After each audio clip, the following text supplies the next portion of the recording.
Number 15. A few years back, I worked at Walmart as an assistant manager. I was working a 12 p.m. to 10 p.m. shift and the overnight manager called off sick. So I stayed until 4 a.m. so someone working mornings could come in early and we could have it covered. Anyway, it was February in northern Illinois. The temperature outside at 2 a.m. was about 6 degrees. At about 2:30, I get a call over the walkie-talkie to come up to the pharmacy and that you've gotta see this. I went up to the pharmacy and see two younger guys. One was dressed in a lifeguard's outfit complete with a thick coating of sunscreen on his nose. The other was dressed in a complete walrus costume. I have followed these guys through the store to make sure that they weren't going to do anything stupid like pull fire alarms, and caught up with what everyone was doing stocking shelves. I lost contact with them because they weren't bothering anyone and just went about my business. About half an hour later, I make my way up to the front registers and ask the cashier if she had seen the lifeguard and the walrus. She said that not only did she see them, but they made a purchase. The lifeguard found some sunscreen in the clearance aisle, and the walrus got a pack of salmon from the seafood department. They paid with cash and went on their way. Number 14. I was a customer service manager, or CSM, for 3 or 4 years. CSMs are in charge of the cashiers, stockmen, and surprisingly customer service. Most of it was fine, nothing special. People wanting to return things, I'd approve unless it was grossly old or against policy. Then there was this guy. This guy was in his 40s, probably, and at least 400 pounds, and he stunk. Anyway, he came to return underwear, used, obviously used, with skid marks and everything. He said the waistband didn't last. Well, yeah, they were size 38 and he needed a 50 at least. I denied their return on sanitary grounds, that we couldn't return used undergarments for any reason. This was true. I made a mental note to bleach the counter when he left and turned to leave. I then heard the counter creaking. I turned to find 400 pounds of that guy trying to climb the counter to attack me, while wheezing that my 220 pound 6'2" skinny ass had insulted him, and he was gonna make me pay. Somehow he made it over the counter but landed face down on the other side. Still a bit shocked at what was going on, I put my foot on his back to keep him from getting up and called for management assistance. He was escorted out by the management and barred from the store for life. I got an extra 15-minute smoke break. I returned from break to find that guy's underwear still on the counter. No one wanted to touch them. I used the longest pair of tongs I could get from the kitchen area and threw the underwear and the tongs in the garbage compactor. By far the weirdest thing that has ever happened to me. Number 13. Alright, so I was working the register in the garden area of a small store. It was always really slow and I don't think half of the other workers knew it existed. We had a ton of regular customers that we saw all the time. It was almost the opposite of what you think when you think Walmart. Anyway, it was in a very ethnic area of Southern California. Not a lot of English was thrown around. There was this one guy that was pretty fresh off the border. He was always super jazzed when he came in over all the shit there was to buy. He had been coming for a couple weeks. I don't think he ever spent more than $5 in a purchase. So one day, I see him come around the corner with the biggest jar of pickles I think we could legally sell, and this guy looked so goddamn amped about it. He slid up onto the counter and just stared at me. I was like, hell yeah man, that's how shit's done around here, and mentioned for him to bring it around so I could hit it up with the price gun. He had an awkward angle on it and drops it straight on the floor. Pickles start flying fucking everywhere. He looks at me like he just shot my dog or something, and then just starts blitzing for the exit. I mean, this guy was dipping so damn hard. I can guarantee it's the fastest he's ever ran. I come around out of the little register area and watch him lay rubber through the store. The exit in the garden center was like 10 feet away, but this guy heads for the exit on the other side of the store. I see him make it a good 70 or 80 yards and then turn the wrong way and run into the clothing department. It's a dead end and he realizes it immediately. He was like a deer caught in a coffee shop. At first he tries to duck behind the clothes racks, decides that's a terrible decision, and starts jetting in the other direction for the door, and after a good 45 seconds makes his great escape to freedom. No one knew what was going on. The manager starts freaking out thinking there was a shooting or something, and I'm just standing there watching it unfold. I'm not sure how to react to it all just yet. I turn around and look at the other customers in my line, and we have all came to the fairly unanimous decision that it's the funniest thing any of us will ever see. And no one ever knew about it aside from us. Maintenance came and mopped up the pickles, and it was never mentioned again. Number 12. I don't work at Walmart, but I went into Walmart to get something for my son. I asked the younger fellow in the games section if they had a wheel for the Wii U since my son had just gotten Mario Kart for his birthday and loves it, and asked for a wheel with the extra birthday money he had received. He walks me over to the section with all the controllers and starts beeping away on one of those handheld beeper price things. He drops the handle to his sides, looks up in the air, sighs loudly, and starts mumbling. Then out of nowhere shouts, "Fuck Linda, fuck you. You can go fuck yourself, you are so stupid." He turns to me and says the stupid cunt I work with has no idea how to do anything. He throws his what I can assume is a few $100 device on the ground, and it breaks into pieces, and storms off saying, "I'll be right back. I'm gonna go call that stupid bitch and put her in her place." I backed away slowly and left. I went to Target and got it. Number 11. Someone returned a mango to the store saying they didn't need it anymore. Was returned cut up into 3 different slices and stitched back together with scotch tape. Number 10. I used to work at Walmart in Northeast Tennessee, so I've seen my fair share of weird. People often show me the People of Walmart site, and I have to explain this was an everyday occurrence at that location. We had this particular family. We called them the incest family. Not very creative, but not the point. They would come into the store at least once a week. It was a middle-aged woman and what had to be her 2 brothers. They all looked exactly the same. Big Coke bottle glasses, messy matted hair, and poor hygiene. The female, I use this term loosely, would kiss both of the other guys on the mouth while walking through the store. It was a strange relationship. They all held hands and were close and cuddly with each other. The worst part is, they smelled. I mean smelled.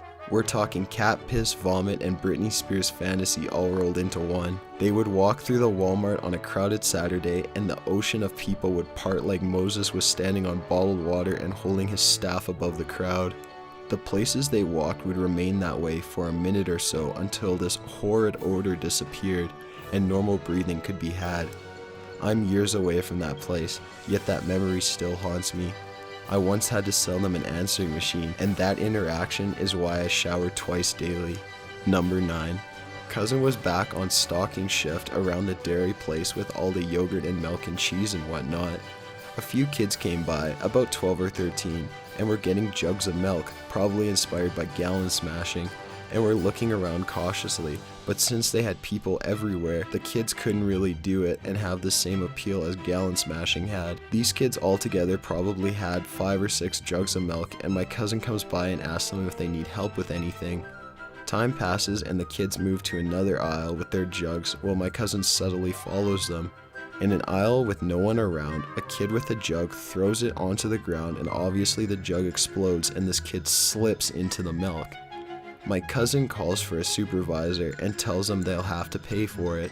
Well, since they're kids, they didn't want to, so they booked it. The kid at the front had 2 jugs and legitimately slipped, which made them both explode, and all 3 of the kids fell and were covered in chocolate milk. My cousin said it's the most justifying thing he's ever seen. Number 8. One time this woman saw some ice cream in one of our ads, and we didn't actually carry it because we aren't a super center. Needless to say, I almost got punched in the face. She couldn't fathom the idea of us not carrying this raspberry ice cream. She was talking like, "What? No, it's in your ad. Why? Where is it? It should be right here." After explaining in fine detail the reason we didn't carry it, she got right in my face and yelled at me at the top of her lungs. Her boyfriend just stood there and watched without emotion. She was most definitely cracked out on something. Number 7. It was Saturday afternoon around 2 o'clock in the afternoon, and I was sort of just moping around like usual. I was a customer service manager, so anything that involved a crazy customer usually went through me first, and today was no different. A middle-aged lady came up to me and asked if I could page a certain customer because her elderly father was out in the truck and was screaming out of the truck door for someone to come find his daughter. Well, I paged and didn't get a response in the usual amount of time, so I went outside to see if I could give this guy some help with anything. I didn't make it past the first set of doors because I saw a commotion and it took no time to figure out what the issue was. The elderly man was attempting to get out of the truck ass first and was, what appeared to be, taking off his pants. The lady that came in to ask me to page was apparently not the only person that had been concerned with this elderly gentleman screaming, because there was now, I shit you not, a police vehicle already there with its lights on, and there was an ambulance on its way into the parking lot. No one knew exactly what to do, so the emergency responders simply asked if he needed assistance and if he was safe and unharmed. The man, if he did in fact hear, made no acknowledgement of their presence. He continued to pull his pants completely around his ankles and shit what could only be described as a chocolate fountain turned upside down out of ass. It was a massive load of doo-doo and was basically liquid syrup and chunks of undigested items. At this point, an additional ambulance had arrived and one fire truck. He shit for what seemed like ages before simply pulling his pants up, no wipe mind you, and slid back into his rightful place in the passenger seat. Not a single fuck given. The police went over to the window and made sure he was okay, and the paramedics went in and found his daughter, who was completely oblivious to the paging that had been occurring until she was already checking out. My manager at the time was standing next to me and turned to me and told me to run and grab the body fluids blood kit and some bleach off the shelf and go take care of that with the janitors. Both the maintenance person on the clock and myself refused outright. We both told her we were paid nowhere near enough to go clean that pool up.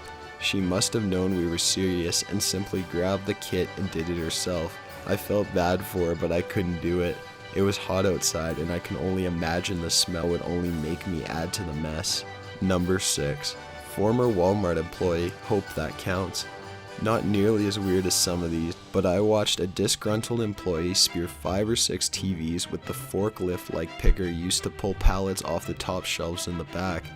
He said he was sick of the job and had done everything he could think of to get fired, but wasn't having any luck. It was near Christmas and they apparently needed people so badly he didn't get fired over this either. After coming back from a talk with the manager, he finished his shift, now banned from using anything bigger than a pallet jack, and when his shift was over he said, "Fuck it, I'm not coming back. If that didn't get me fired, I don't know what will." Number 5. One time I was coming off break and passed 2 older men. They looked a little odd, but I could only glance at one of them at first, which caused me to stop and turn around. 2 men in what looked like their mid-50s with tan skins, wearing Bavarian barmaid dresses complete with shoes and pigtails, were walking through the store shopping. I made eye contact for a moment and got the most serious look from one of them. They were acting like it wasn't unusual at all. To this day, I'm not sure what was going on. There were no events in that area at that time where people would be dressed up. Number 4. Tail end of the academic year near a local sketchy university. 20-something comes in to return a futon. It's clearly been in use for several years, despite their protesting. At the time, if you pitched enough of a fit, a manager would put anything on a gift card for its current store value. Off the top of my head, I want to say $50, but it could have been $100. Anyway, this thing was disgusting. Every imaginable stain was clearly visible. To do this kind of no receipt return with no visible barcode, someone had to get a UPC and then the supervisor had to use a key to override or approve the return. This happened around 10:30 p.m. when your second shift is usually wrapping up. Gotta be gone by 11. Anyway, the cash office lady was on her break, so all the cashiers were milling around while I waited on someone to get the UPC or override the return. The whole time the cashiers are making fun of the futon and busting on its condition. All the while the customer is silently sitting there fuming as they take stabs at the mystery stains. The cashiers had no clue the customer was the individual associated with the futon. Anyway, the final cashier rolls up, takes one look at it and is like, "Are we taking this back? Are we taking this back?" I'm like, "Yeah, pretty much," to which she loses it. She goes off mentioning the most suspect stains. About this point, a manager walks up to key in the override. I complete the transaction and give the customer their gift card. All of the cashiers lose it, just laughing and pointing. The college kid storms out furious. Totally worth it for the store to eat the futon for this kid to be embarrassed. Number 3. Saw a drugged out woman take a shit right on the little girl's toy aisle. Then she turned to some little Asian girl probably no more than 5 years old watching her and yelled at her, "Yeah, you want eat that up, don't ya? 'Cause your mama ain't putting food on your table no more." Number 2. I work at the customer service desk, so I've seen some pretty messed up stuff. But the following story is the most insane thing I've seen this week. A few nights ago, I was in a pretty bad mood. I had just found out that I am one science behind on graduating, so I have to take an extra class this fall. I'm pretty good at settling myself down, but if something goes wrong in that time, well, it spins me back up again.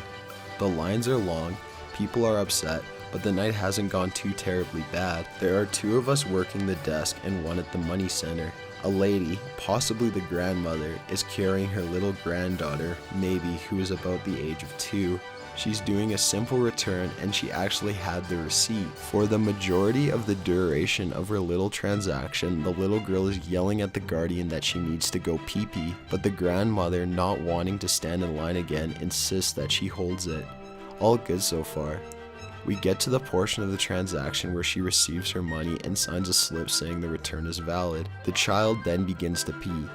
For whatever reason, this kid, no, not a baby goat, isn't wearing a diaper, so the urine begins to collect in a child-sized puddle on the desk. Instead of keeping the AOE to a minimum, the grandmother, in an act of desperation, swings the child in a broad circle to the right, causing pee to windmill around the desk and into the patiently waiting customers in line behind her. It was like a protractor but with pee, the nana being the pivot. Instead of offering to help clean, the lady runs out of the door with the baby and her cash, and she didn't even sign the receipt. Who cleaned it up, you ask? Well, due to the urgency of the situation, I collected a mountain of paper towels and an ocean of disinfectant and had to clean it up myself. Number 1. I worked at Walmart for about a year, but was not technically a Walmart employee. I was part of a company that handles the books and music.